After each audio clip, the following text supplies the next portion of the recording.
dėl gyvenamųjų patalpų pripažinimo fiziškai nusidėvėjusiomis ir ekonomiškai netikslingomis remontuoti ar rekonstruoti.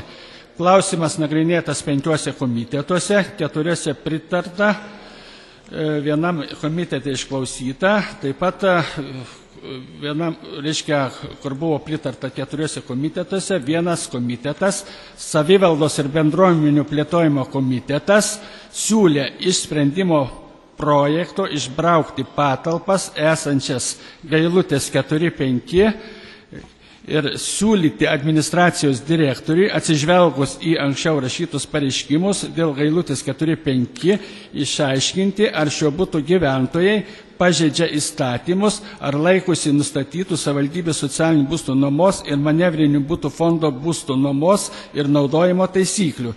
Remianti šią informaciją, ieškoti galimybės suteikti šio buto gyventojams kitą būstą. Skyrius taip pat sutinkame, kad šis būtas Gailutės 4-5 būtų išbrauktas iš bendro teikimo savivaldybės sprendimo projekto. Ačiū. Ta pati analogiškai siūlo ir pritarė ir Tėvynės sąjungos Lietuvos krikščionių demokratų frakcija ir seniūnų sueiga, tai siūlo bendrų sutarimų išbraukti Gailutės gatvės 4-5, bet be viso to, ką siūlė komitetas, aš siūlau atkreipti administracijos direktoriaus dėmesį į pono Petraičio veiklą dėl šio būsto, nes jeigu, sakykime, gyventojas, nuomininkas jau ten negyvena keletas metų ir darbuotojas, sakykime, prieš važiuojant komisijai įspėja gyventoją, kuris atlėkė ir iš kitos savivaldybės, ir iš kito miesto, ir neseniai jo iniciatyva buvo atnaujinta sutartis, tai nekreipiant čia dėmesį į tautybės, čia ne prie ko tos tautybės, bet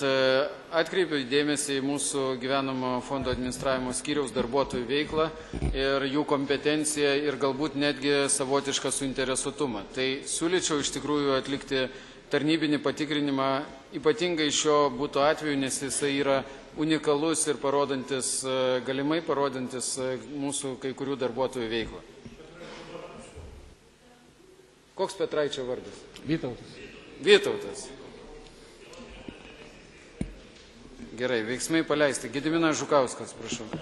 Tai gerbiamas pranešėjom, aš manau, kad nepaslaptis apie šitą būtą senai žinoma. Čia ir man teko kreiptis prieš kelis metus, bendruomenė rašė, surinkti parašai, reiškia, kad tai yra vis tik buvo narkotikų platinimo taškas, reiškia, kas yra atsėdėję žmonės, nubausti žmonės, arba ten neranda žmonių, arba randa platina narkotikus. Čia 15 parašų yra, taip ir parašyta. Kodėl vis tik tokį dalyką darote, reiškia? Teikite privatizuot, norite teisint, ar ten kažkoks taip numatytas yra naujas taboras, ar jūs tų dalykų nežinot, gyventojai yra pasipiktinę. Buvo pas merą žmonės atėjo priėmimą, vis tik stumiamas privatizavimas. Kodėl jūs taip darote, kokio tikslu? Kas gali paneigti, kad tenai jūsų darbuotojų kišenės nėra užsiūtos? Prašau atsakyti. Turiu pasakyti, kad čia jokio stumimo, reiškia, kas liečia privatizavimą, nėra.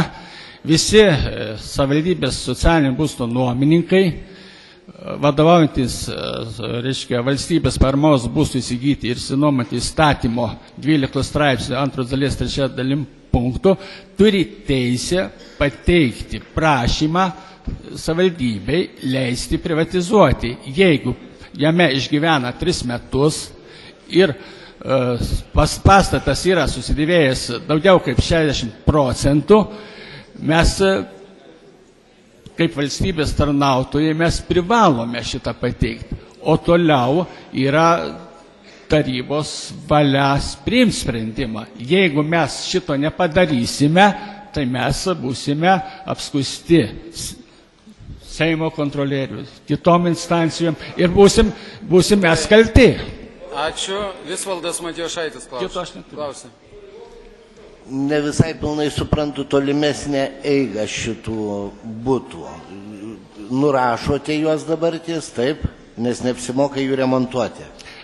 Toliau duosite į privatizaciją. Dabar galiu paaiškinti. Jeigu bus priimtas savivaldybės tarybos sprendimas dėl, reiškia, šitų būtų pripažinimo fiziškai nusidėvėjomis ir netikslingomis remontuoti ir rekonstruoti, toliau nuomininkai galės kreiptis į privatizavimo skyrių dėl privatizavimo. Privatizavimo skyrius, reiškia, remiantis administracijos direktoriaus įsakymu, leis privatizuoti. Kokią kainą perkate socialinį būstą? Čia jau šitą klausimą nagrinėja privatizavimo skyrius. Reiškia, visada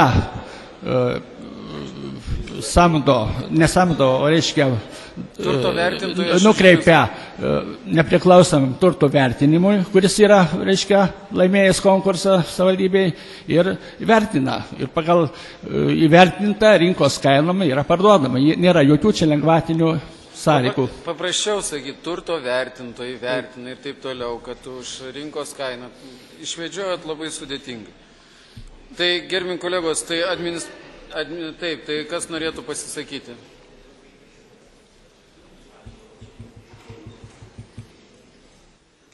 Prašom, Loreta Kudarinė. Aš truputį išaiškinimą ir patikslinimą dėl šio buto. Buvėm nuvažiavę antradienį, iš tikrųjų tas žmogus tame bute negyvena. Ir esmė tame, kaip ir meras sakė, dar ta sutartis su tuo žmogum buvo neseniai atnaujinta. Tai kaip yra vykdomi, apklausėm visus kaimynus, sakė, seniai jisai gyveno Tauragėj. Ir kolegos, kurie jūsų važiavo kartu, sakė, mes atvažiuodom, iš čia būdavo. Tai aišku, iš karto tiesioginis ryšys, tą žmogų transportuojam, kad jisai matytų. Tai kas gali paneigti galimybę, kaip ir meras sakė, kas čia vyksta. O jūs tvirtinate, kad jūs vykdote darbą įstatymų nustatytą tvarką. Tai šnekėkime atvirai. Jeigu žmonės negyvena ten, tai negalima su jais atnaujinti sutarties ir negalima toliau kalvoti apie išpirkimą to buto tam žmogui. Tai yra daromi esminiai pažeidimai. Ir čia ne vienas atvejis, kaip žmonės yra negyvena, o skaitosi, kad jiems priklauso socialinis būstas, o žmonės, kurie laukia eilėj, negauna to būsto. Tai reikia atskreipti skyrių į šitą dėmesį ir kad daugiau tokių dalykų nebūtų. Ačiū, iš ties vertingos ir teisingos pastabos ir išskirtinai šitą butą aš jau žinau ir atsimenu jau keletą metų. Tai man tikrai labai keista, kai visai neseniai prieš keletą mėnesių ponas Petraitis sudarė dar pratęsimą sutarties. Tai visiškai nesuprantama ir neaišku. Man vakar pačiam teko lankytis premjeroje muzikinėme teatre Čigonų baronas, tai man susidaro įspūdis, kad tenai puikiai galėtų vaidinti ir ponas Petraitis. Gerbiami kolegos, tai siūlau su bendru pritarimu komitetu išbraukti Gailutės gatvė 4-5 ir tada, jeigu visiems priimtina, tvirtinti bendru sutarimu. Pritarėt? Tai sprendimas priimtas išskyrus dėl Gailutės gatvė 4-5.